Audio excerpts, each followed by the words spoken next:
Welcome to My Soul to Soul Journey podcast, where we take intimate journeys to deeper connections. On this podcast, we will unravel the tales of our past love lives to uncover the profound lessons they can offer for our current and future relationships.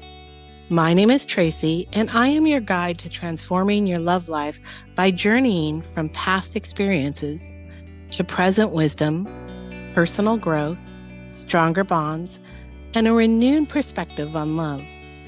Whether you're in the throes of a budding romance, seeking understanding and closure from the past, or perhaps you're just curious about the transformative power of love and enjoy listening to real stories from real people connected to multiple lives. Tune in and subscribe as we turn heartaches into stepping stones and connections into profound lessons right here on My Soul to Soul Journey. Today, I would like to introduce you to my special guest, Laura. Are you there, Laura? I'm right here. Yay! So let's take a moment. And what would you like to discover in today's session? Well, I'd like to discover,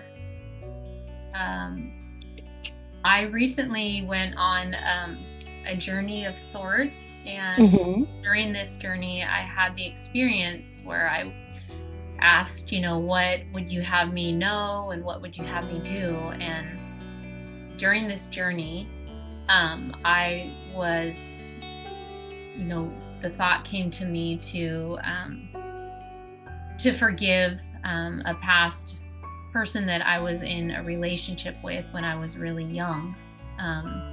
And this person, I met him when I was 19 in college, and I would say he was like my first real boyfriend experience. And at the time, we were going to a religious school, and I was the kind of person that had everything planned out and all the order, and this is how it's all going to go. And if it all goes this way, then it's all going to work out. That's what I thought. And so this person that I was dating, we loved each other so much, and we were really young, and he wanted to marry me. And so the religion that I was part of at the time, I was like, well, I can't marry you unless you go on a mission. And he had not planned on going on a mission or anything like that. And so he was like, okay. So he went ahead and went on this mission for me. And that, it all fit the way that I thought it was supposed to go. And in this journey, which was really interesting, is what I experienced was my higher self, my heart truly didn't want him to go on this mission. And that I just missed him so much, and I longed for him. And at the time, I was going through some challenging times, and my family told me, you can't tell him that you miss him because that'll make him want to come home. And so I would just be this little cheerleader person. So long story short, I never told him that I missed him. And what I learned in the journey was that was so painful for me that I almost couldn't take it. So I kind of tucked it and pushed it down. And these are memories that I didn't even remember anymore. And then while he was on his mission, my ex-husband came, and he really presented this wow, experience. And so I wrote a letter to the person that I really loved and told him that I was going to marry someone else. And I broke his heart, and I married this other person. And then 21 years of a very tumultuous, abusive, basically, it was the wolf in sheep's clothing experience, where he wasn't really who he said he was. And then I went through that whole experience of life and had 5 children with him. And then I've been divorced for 11 years. And then this person that I love so much, and it was weird because I kind of tucked him away, and I would think about him kind of, but anyway, he came back about a year ago into my life, reached out to me, and I had just gotten out of a really tumultuous relationship, very similar kind of person that's toxic and not healthy. And abusive, not physically, but he was like more emotionally. And so this person comes back in my life and we reconnect. And something inside of me was like, I just felt so safe and comfortable, but I just felt this internal battle. And then the person that I had broken up with, that was in this toxic thing, he came back and was going to be the man that I always wanted him to be. And he just presented this big wow thing, and that he had changed his life and he got baptized. And he was going to be this man that I always wanted. And then this other person that I learned, who my heart truly, truly loves, came back. And he was like, well, I don't know. I don't even know if I believe in God. I mean, everything about him, he was completely honest about everything. But this other picture, like, you know, these ideals that I was experiencing at that time in my life, I went back to this like wolf in sheep's clothing. And that was what I learned about that kind of person. Was he was just coming back because I broke up with him and he needed to win. And so long story short, that went nowhere. And it was just a really painful experience. But all the time when I went back to this other person, I didn't understand at the time. I understand now because I went through this journey. But at the time, it was like I was missing this person that came back. And it was like, it was just this internal battle. Like I wanted to be back with him. But then this was like, oh, well, you'll have the life you wanted. So where I'm at right now is, because of this journey and what I know now, I'm planning on meeting and having a conversation with this person that I hurt not just like one time, but 2 times. I want to share with him what I learned. And I'm just like, I'm not sure how he's going to feel about it, or if his heart is still open for me, or what's going to happen. But it's like, I know now what I truly, you know, my higher self wants. Okay. Would you be open to looking at the relationship you had with the boyfriend, the first boyfriend, the one that you're going to have the conversation with? Yes. Okay.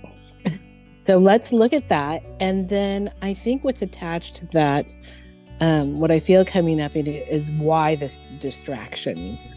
So if we have time, let's look at those distractions, which would be the toxic relationships. Okay. But so that we're not naming any names or doing anything, I just want you to think about your first boyfriend, and just think about him. Go back to a memory when you guys were younger in love, one of those happy moments. And you got quite a few. Good. Good. I love it. And so how this works is, you know, I see intuitively, I see pictures. I'm going to go ahead and describe as much as a picture of you as I can. And I also see metaphorically. So sometimes I'll see things, or I'll get words and won't mean much to me, or I'm like, why am I saying it like this? But it'll have everything to you. So if that happens, if you just want to elaborate and confirm, like, yes, I get that, then that helps me to keep going forward. Okay.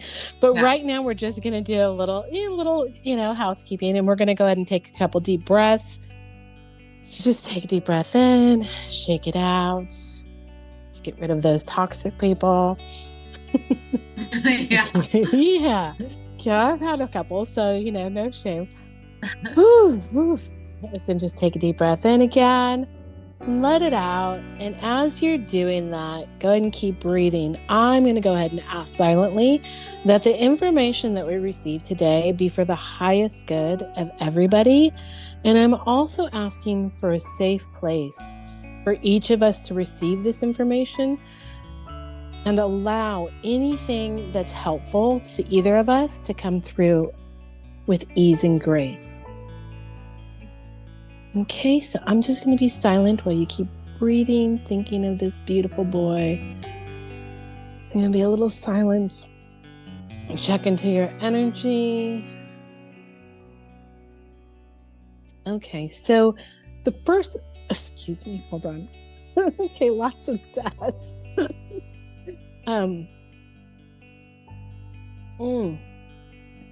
He's very protective.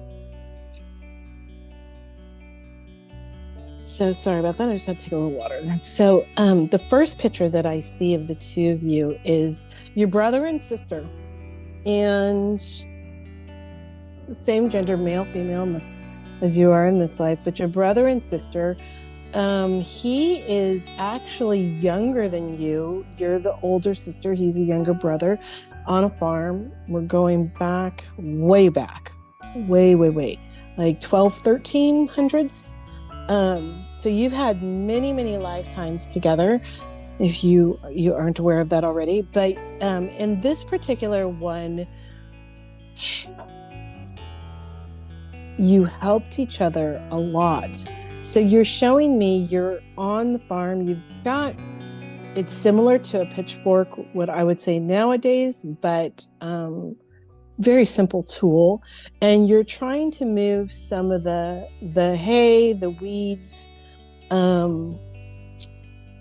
What is that? It's a grain of some sort. For me, I would be like, it's like alfalfa, but it's a little different. And you guys are out there playing.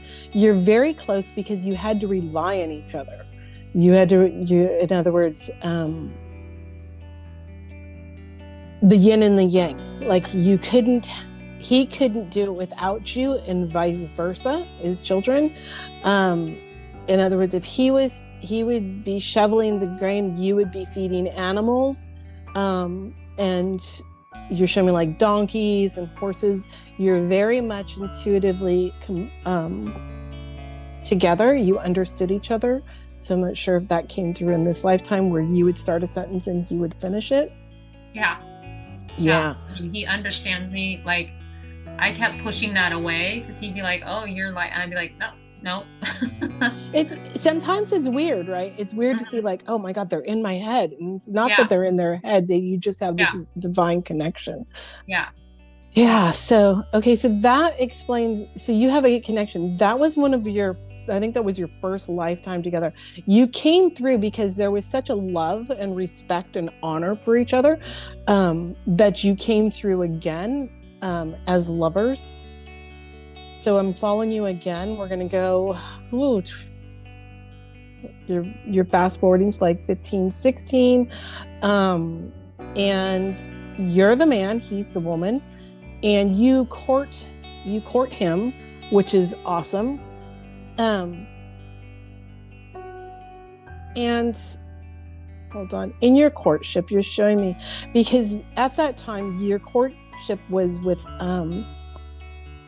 very formal, if that makes sense. So if you were in like English tea, formal, like high tea, very formal, had to be the right flowers, but not only the right flowers, they had to be arranged the right way, and the paper had to be perfect. And you're just showing me like you spent some serious time like putting together the little bouquet of flowers to bring to her and let her know your intentions and your love. It was very detailed. The part of that was there was a denial, because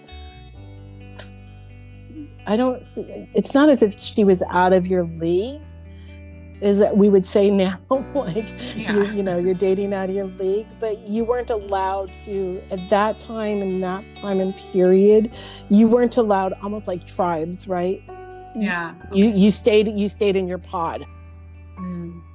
Okay. And you just did not want to have anything to do with that. You were ready to let go of everything and become whoever you needed to be next to her.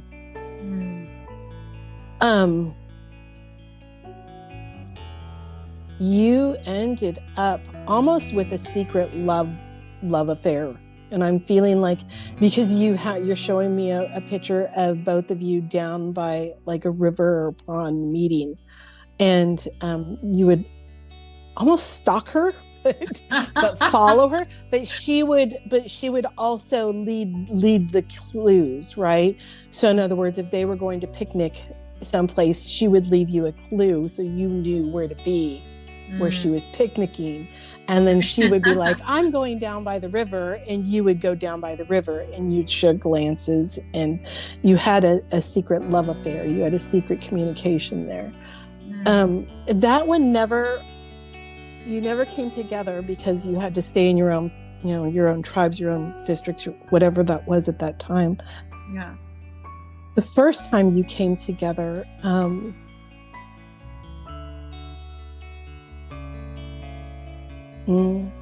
now you show me we're all the way back to the 1800s, and you're building the Americas. You just traveled across, you've traveled some time for each other. He was already established. You came to town, and instant attraction. Just, you looked at him, he looked at you. That was it.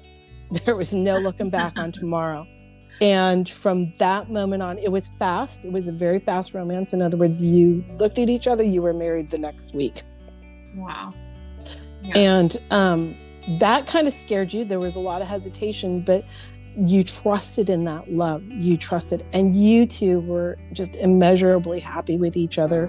Had a farm, you had 2-3 kids, and you built up the Americas with each other as you claimed your stake, and you vowed in that lifetime, we will always be together. Okay, so that's part of your connection with him, is we will always be together. You can change that if you want. You can keep that. So let's move to now and how this is helping you now. I'm feeling like his energy is a little bit guarded. There is a little hesitation. Like you say, he did need that win. He is very hurt. But the picture you're showing me is, when an animal is caged and hurt and they back up? Mm-hmm. And that's exactly what the picture that I'm seeing is, that backup, and the hair is not standing up on him. He's not ready to attack or come at you at all. He's just gun shy would be the word, right? Yeah. You have to take that treat, and it's going to be a little bit out of a time. So I guess the message here is, if you are going to talk to him, go slowly and go intently. Okay.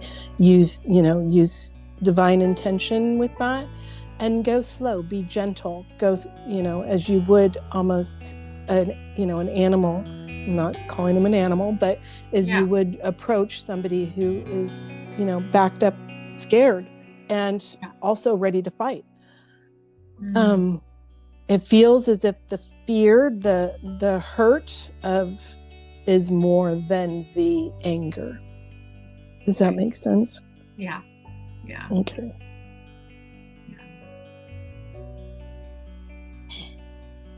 All right. Is there anything we need to know about him?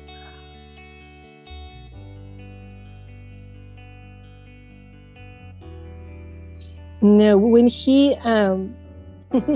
so let's rewind back to the lifetime where you were trying to find him. The genders were reversed. You swore, I will walk the ends of this earth to be with you.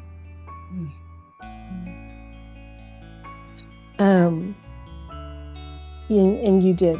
You just adored her. Like, everybody wants that kind of adoration, right? To just that romantic adoration of, yes, I will always be in here and love you. And that was your swearing to him. So bring that forward. You can do that this lifetime. You can allow those to go away, and be in that love pod if you want to. But both of you came to learn some lessons so that you can become, bring that divine love. The distractions. So Are you ready to go into the distractions? I'm sorry, I'm going fast because the information is going fast. Usually I pause between lifetimes and I'm like, okay. So I'm so ready. That's why I think it's moving. Yeah, okay, that could be it. Like you're just like wanting this information. It's going really fast. Yeah. All right, so let's go and let's look at some of those distractions, some of those toxic relationships. So those came in.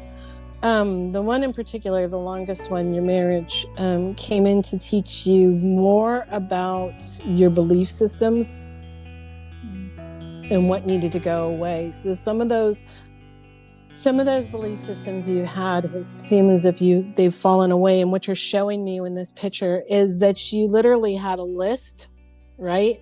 And each of the lessons were on its own piece of paper, and you're holding a clipboard and you're like, okay, this lesson done and this lesson done, almost as if you're walking through a warehouse and being like, this task done. Okay, yep, we don't need that one anymore. Let's get rid of that one. This one we're going to revise a little. And you're just doing that. So that's what he was about. Yeah. And the message is getting out of your own way. Yeah. So sometimes we need to clear away the debris and excuse my language, the shit, to get to what we need to get to, right? Right. That's what that is about. So you learned a lot. You received a lot, though, in that. The other part of that is your children had to do with you being with him for so long. Not in the sense that you stayed with him because of the children, but in the sense is that they wanted both of you as their parents because they have lessons to learn.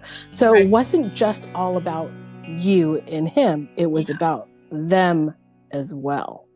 Okay. Yeah. Okay.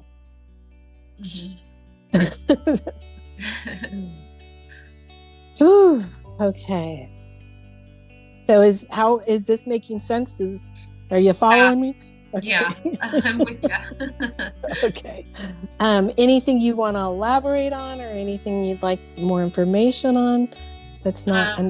Yeah, I mean, I guess I understand, because I've had the hard lessons and learning that what you're saying totally resonates, and and then I do know from that experience, that journey, that other, kind of, it was shown to me that the other person, that he was, really like a fallen angel, and that he's not going to come back, and I just really want to not run into or let those kind of people into my life, and I guess I just I hear what you're saying about go gentle with him, but I guess I'm fearful of what I know, the knowledge that I have in my heart that came to me. But then I'm like, is it too late? Did he close his heart off to me, and he's not going to want to be with me now? I just okay. So go ahead. That I have, So look at that information as if it was information. If you can, write it out on a piece of paper and detach. Okay. Keep it separate from yourself. So this is something that's coming to me, a little tool that you can use. But it's showing me to write out what you know on a piece of paper and detach from it, set it aside. And then I want you to treat, and I know what you do for a living, so I'm not going to kind of disclose, but as if you were taking that information and using it with a client versus yourself. What advice would you give? What would you do for that client with the information that you have? Okay. So try and separate those two. And as I'm saying that, I'm getting tingles. Okay. That'll help you find your answer, your innate knowing on exactly how to approach this, because it still feels there's a lot of possibility, if that makes sense. I could say it's going to go this way, but then there's a possibility that it could go another way. And then, as you know, with intuitive readings and readings of the future, if I say, oh, you're going to meet the man of your dreams and he's going to have blue eyes, and then you're like, but I want him to have brown eyes, totally changes the trajectory of everything. So just know there is still a lot of possibility there. I mean, a lot. There's many, when I'm looking at it, there's several doors open, that you can open there. But to find the right path for you, write down what, like I said, it's showing me, just write it down in a list, like 1 through 10 or however many, and set it aside, and then come back to it and approach it as if that were a client coming to you with this information. And how would you treat that client? How would you go forward with that? Does that make sense? Yeah. Okay. Good. Okay.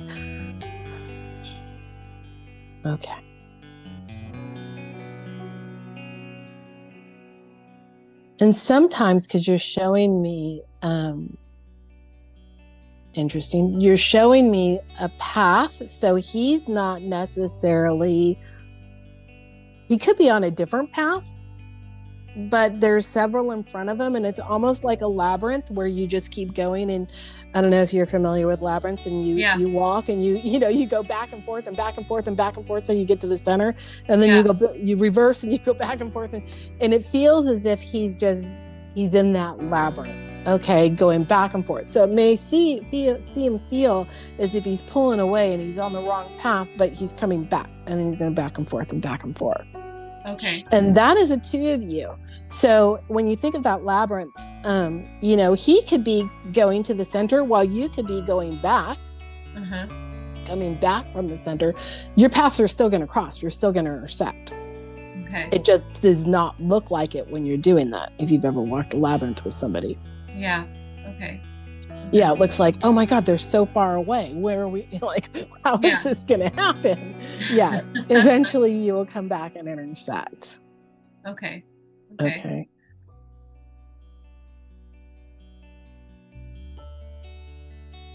All right. So I think we're clear on the past lives and past love lives with each other. Did this resonate with you as far as him? If you can share a little bit about that. Yeah, it definitely is interesting because, I mean, he's definitely really masculine, but he does have, like, when I was back around him, because I hadn't been around him for 30 years, and it was really interesting because I hadn't gone on this journey yet when he came back, and I went on, and there was a lot of things that came up that I felt around him that I kept wanting to, like, push away because I didn't really understand what it was. But then it was like this, I don't know, this wild, like, comfortable feeling where I would be like, you can't be with him because, again, he's like, you just get all free with him and you don't stay focused and you got to work on your practice,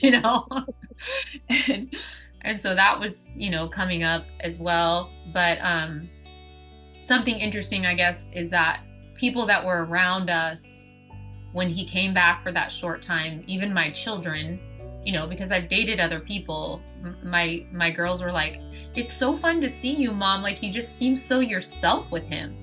And I was like, and I pushed that away too. That was so weird. I was just like, I don't know what they're talking about, like, well, I'm comfortable with him, It was like I just wasn't ready. I kept like, and then it was such a battle, I guess. I was just trying to navigate. And even when we were young, it was a little bit of that too. Like I felt so free with him, but then I had this, this expectation, this religion that I was part of. And it was like, I just felt free with him, but then it was like I would let shame come in and be like, we can't be like that. And he'd be like, okay, whatever, like he'd just shrug his shoulders and be like, okay. And then I'd be like, oh my gosh, I love you. It's just like that kind of thing. And I guess I feel more settled now.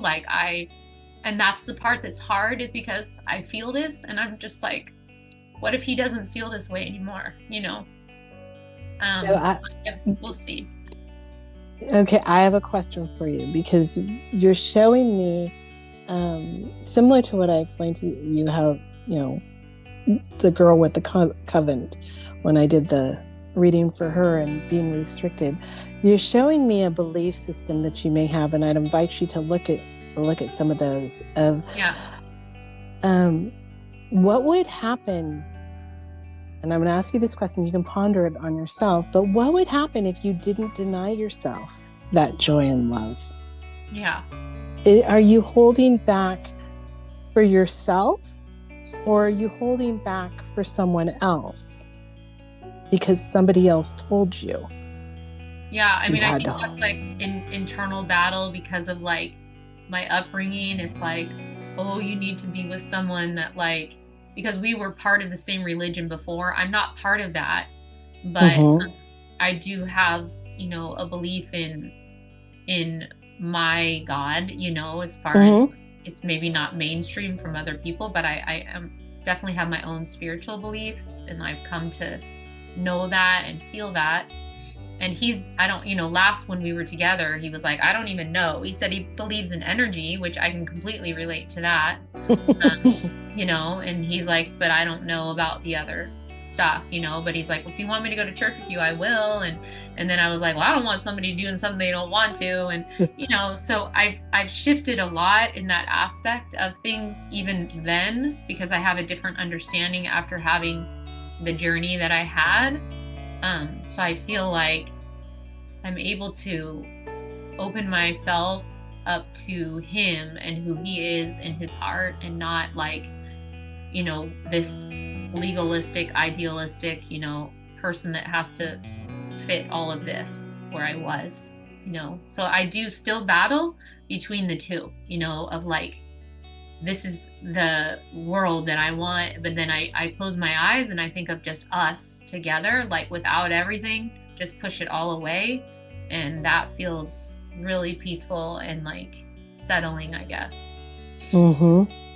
So because you're showing me you want to break free, you're just not quite sure how. And if I could, I would write you a permission slip to say, you know, just dive into the pool of love and break open, run naked through the streets, you know, proverbially, not reality, but you understand, like, and just flow. And I know you know this, and you know the work that you do is once you have that breakthrough and you show me the woman breaking open and just, you know, the colors flowing and everything coming. Give yourself permission, and I'm giving you permission, and not that you need it, but give yourself permission to allow and receive that. So try and let go of some of those old barriers, the old, you know, ties that have been holding you back, because obviously they're no longer, you know, and I'm not trying to say obviously mean, but they're not serving you anymore. Right. Yeah. And so think about a way where you could just, you know, do some practices and shake it all loose and let go of those ties, and then come at him. Then open that conversation. And again, go lightly, go slowly, go lightly, and go intentionally. Yeah. Okay. Because you do have a beautiful connection. There is opportunity for union. It's going to take some communication, but that is your lesson with each other, is to learn how to communicate in this lifetime, right? Because and the funny thing is you might give him flowers. It might make his heart melt, you know, because they will remember things like that. The soul knows. So taking those, you know, reasons why that might have come up is, you know, maybe being meticulous in something about giving him a gift that is straight from the heart, and you took so much time. You know, that is, and I'm getting tingles, so yes, do that, please. So that you still have that love language, you know, look back onto some things like you used to do and speak differently. Your love language with each other is not like any others, and that is beautiful that it's not like any others. Yeah. But it will take some patience. Okay. All right, so just take a deep breath in. And that feels good. Do you feel good? You have that answer your question about if this is right or not? Yeah, that definitely helps so much. Yeah. All right. Well, thank you, Laura, so much for sharing your journey with us. Like, I love doing these readings. They're so much fun. And I'm so grateful that you came out and allowed me to be your guide today. Oh, thank you so much. This was really special. Thank you. You're welcome. I'm going to go ahead and close out. So now to my audience, as we wrap up today's episode of My Soul to Soul Journey, I invite you to consider that each of our past love stories can be a key to deeper self-understanding and a step towards the love we desire. Take a moment to cherish your past and see them as lessons for a future filled with deeper love. Don't forget to subscribe and share this podcast with those on their own path to discovering transformative love. If you want to be a guest on a future episode, click the link in my bio. You can also find a link to book a private session and receive personalized guidance on your own soul-to-soul journey. Until next time, keep journeying from soul to soul.